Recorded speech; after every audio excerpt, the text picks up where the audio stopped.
In this video, you learn how to use the Additive Loft and Thickness feature. Select the Part Design workbench and create a new sketch. Choose the bottom XY plane to sketch on. Now select the Centered Rectangle tool to create the first shape. Click on the origin and drag the mouse. Enter 50 mm for the horizontal sides. Press Tab, enter also 50 mm for the other sides, and press Enter to apply. Click on Close to exit the sketch. To create a new plane for sketching, select the Datum Plane tool here. Enter 25 mm for the Z direction. Click on OK to apply. Select this new plane and create another sketch.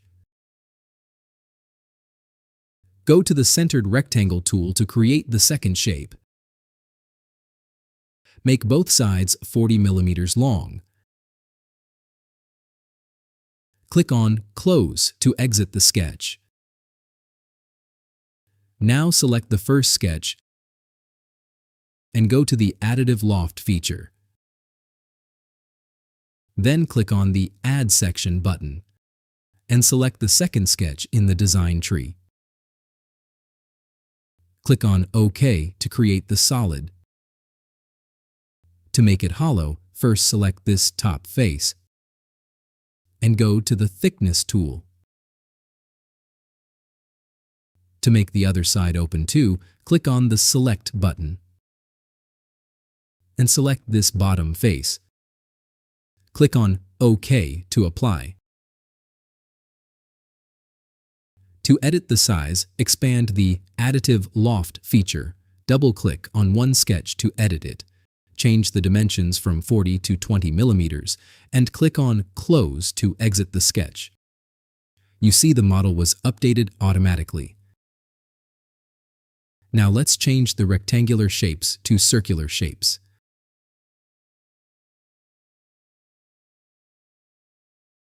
Make sure you delete the rectangles.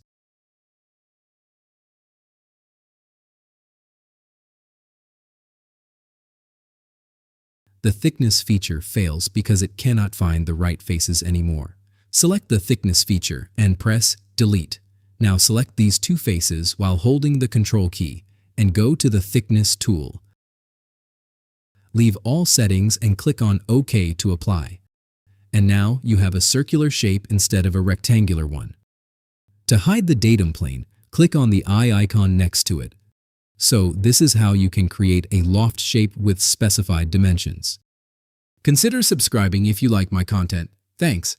You might also want to check out my 3D printing channel. See you there. And if you like music, you might also want to check out this channel.